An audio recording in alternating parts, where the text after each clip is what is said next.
Hey guys, so today I'm here to do a wrap up for the months of July and June.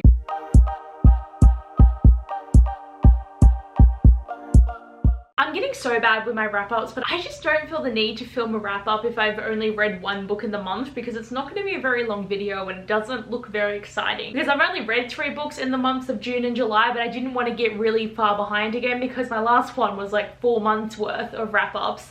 And I read 3 books, I read 1 physical and 2 audiobooks, and I enjoyed everything that I read in the month, but I wanted to try and like talk about them before it gets too late and I forget everything I've read. But I'm excited to get into this video. So in June I only read 1 book, and that was my reread of Lord of Shadows. So literally it took me the whole month. You can see on my reading planner that all this blue here, that's Lord of Shadows. So it literally took me the whole month to actually get this book read. And I'm annoyed at myself that it took so long, but I'm also so excited that I have gotten up to the point here where I can read new content. Like I can actually start to pick up all the series that I haven't read for like 3 years now. And I have read in Ghost of the Shadow Market up until when I can start Queen of Air and Darkness now. So I'm literally able to pick up Queen of Air and Darkness now, and I just don't know how to feel because like this book has been so in the distance for so long now that the fact that I'm actually going to start reading it probably this month in August now, because I'm in August but wrapping up the other months, I'm like kind of anxious about it because I'm just like, you know, it's been such a big thing in my life and I haven't been spoiled. I had no idea what's going to happen, and then after I read this book it means that I'll be able to read, you know, the last hours, and I'm so excited about all the things, and it's been so good. I am going to start Queen of Air and Darkness like very soon, but I am reading another book first because I'm going to do a buddy read with one of my favorite people at the moment, Miranda, because we did the buddy readathon together and we've become such good friends that we're literally going to do a buddy read every single month. And I think it's so exciting. Like this is the best outcome from that readathon because it was really nerve-wracking when you first started and you kind of got given a buddy and you had to start talking to them, and now we literally talk like all the time. We're always talking about books, always talking about things, and it's just so exciting. It's so fun. So we are going to be reading The People We Meet on Vacation as a buddy read, so I'm excited to pick that up. I really do hope I finish reading it, but it's also good too because I brought it with me, so it works. But yes, I want to read Queen of Air and Darkness after, and I really want to finish it in the month of August, but like, who knows? Lord of Shadows hit me in the feels just as much as it did the first time. I don't think this book is ever not going to be devastating, but that like last 20 pages of the book.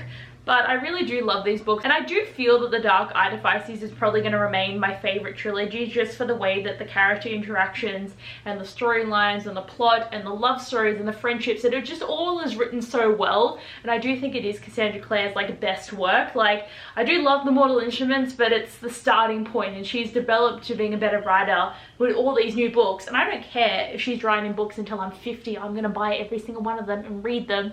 But this was just so enjoyable. Okay, so the next 2 books I read in June, and they are both audiobooks, but the first one is The Box in the Woods by Maureen Johnson, and you guys would know that this is one of my like most anticipated reads, and like I was so excited. So I bought a physical copy of Box in the Woods, and I also bought a physical copy of One Last Stop, but the plan was always to listen to the audiobooks. So when I was on Scribd just kind of looking and seeing if there was anything new, and The Box in the Woods came up, I like literally squealed. I have been listening to Cemetery Boys, but I have been like putting it down and picking it up and putting it down and picking it up. So like when Box in the Woods was available, I was just like, put that shit down, pick it up, and I had so much fun. I listened to this quite quickly. Like I was listening to it in the car, I was listening to it when I was doing chores or like packing to move. Like I had so much fun. I enjoyed it so much, and like I love the Truly Devious trilogy. It is seriously one of my favorites, so to have this extra bonus book was such a gift. I still want more. I'm always going to want more of these characters, but this was a standalone book about a different murder mystery,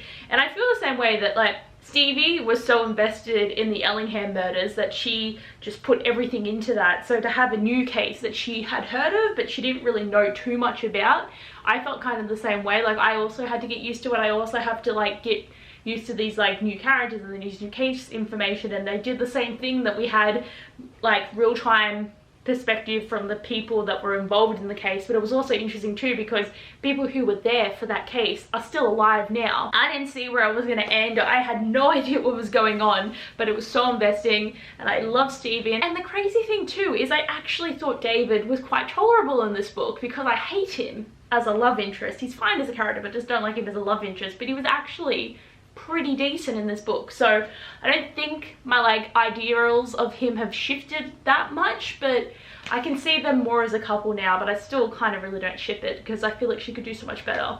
But this book was just so good, and it just was like such a nice little treat to have a little bit extra. And the next book was the only book that me and Miranda actually managed to read together for Buddy Readathon, because I was really slow. I actually listened to this one mainly when I was packing boxes and stuff, so I did get it through it relatively quickly. But then we also picked up Law and Meet Cute Diary, and I didn't finish either of them in the month, but Miranda finished Meet Cute Diary in the month, and then she just finished Law, and then I finished Law as well, so that's going to be next month's wrap up and everything. We only got one read together because we were both very slumpy, so we were picked very well together because we both didn't want to read, but we both pushed each other, so that is the main thing. But the book we read was The Project by Courtney Summers, and if this author sounds familiar to you, it's because she also wrote Sadie, which is one of my like favorite audiobook experiences ever. And yes, I did compare Sadie with The Project a lot of the time because they had similar vibes, because it was both had like that mystery factor and trying to figure out what's going on, and I did like Sadie more. I gave this one 4 stars, I'm pretty sure, and I liked it, but there's also a lot of things that really irritated me with this book because I am not really like a religious person, and this one is about this like unity group, which is like a really big religious person, even though they all follow behind Lev, who is the leader of the project. And the idea is like, is it a cult? Is it a legit project? Is like, you know, and the main character also, like, I'm really not explaining this right, but the main character Lo was in a car accident when she was younger, and her parents died, but her sister wasn't in the accident, but her sister was there to like help her get better. But then the project came and apparently like brought her back to life and saved her, and then B got in with the project, and then she kind of disappeared, and she's been gone for like 6 years, and Lo has been trying to find her sister, but they've had no contact because B doesn't want to talk to her sister, and she's in the project and she's all happy about that. But Lo has tried to get into the project so many times to be able to see her sister, but they won't let her in. But then she's got the opportunity to do like a reporting thing about it, so she takes that opportunity and she starts to find out more about the project. But then she's also trying to get her sister back so that she can have this like relationship with her again, and it's all very investing. I really like the plot, and the timing and the suspense of it all was really good.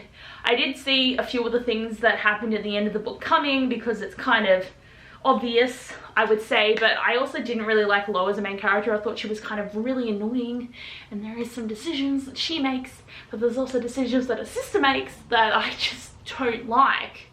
And the way that the book is told is we have B's perspective from like right when she's younger, as she comes in a teenager, having the car accident, joining the project, and it shows her like in the past slowly coming to the present. But Lo, so she is like the most present POV, and then B's catching up with her, so you see things that happen for B that then happen for Lo, but also things that Lo does, then we see B go through them. So it's a very interesting plot storytelling wise, because with Sadie, obviously you've got Sadie's point of view, and then you've got Wes's podcast that's following her, so she does a really good job of having the dual perspective be at different times, which I think is a really unique writing style, and it was really good that she managed to do it again. I do think with this book though, like the enjoyment value of like trying to figure out what's actually going on and the suspense was a lot of fun.